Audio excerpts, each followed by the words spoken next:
தென்காசி மாவட்டம் சுரண்டை அருகே load auto கவிழ்ந்த விபத்தில் ஓட்டுநர் மற்றும் 3 பெண்கள் உயிரிழந்திருக்கின்றனர். அண்மை செய்தியாக நாம் பார்த்துக் கொண்டிருக்கிறோம். கூடுதல் விவரங்களை எமது செய்தியாளர் விமலவேலன் வழங்க கேட்கலாம். வணக்கம் விமலவேலன், இந்த விபத்து குறித்தான கூடுதல் விவரங்கள்.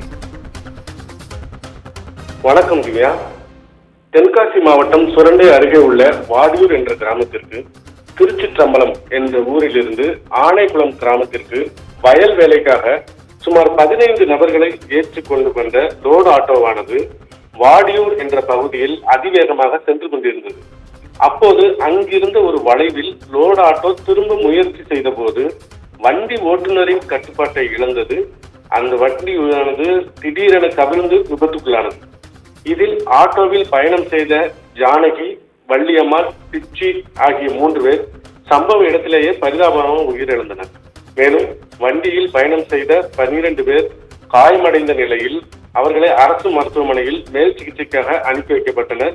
இந்நிலையில் பலத்த காயமடைந்த ஆட்டோ ஓட்டுநர் தேவேந்திரன் என்பவர் மருத்துவமனைக்கு கொண்டு செல்லும் வழியிலேயே உயிரிழந்தார். இறந்த நபர்களின் உடலானது தற்போது ஆம்புலன்ஸ் மூலமாக தென்காசி கல்லூரி மருத்துவமனைக்கு கொண்டு செல்லப்பட்டது. லோடு ஆட்டோ கவிழ்ந்து 4 பேர் உயிரிழந்த சம்பவம் அப்பகுதியில் பெரும் பரபரப்பை ஏற்படுத்தியது. இது குறித்து சுரண்டை காவல்துறையினர் வழக்கு மேற்கொண்டு விசாரணை செய்து வருகின்றனர்.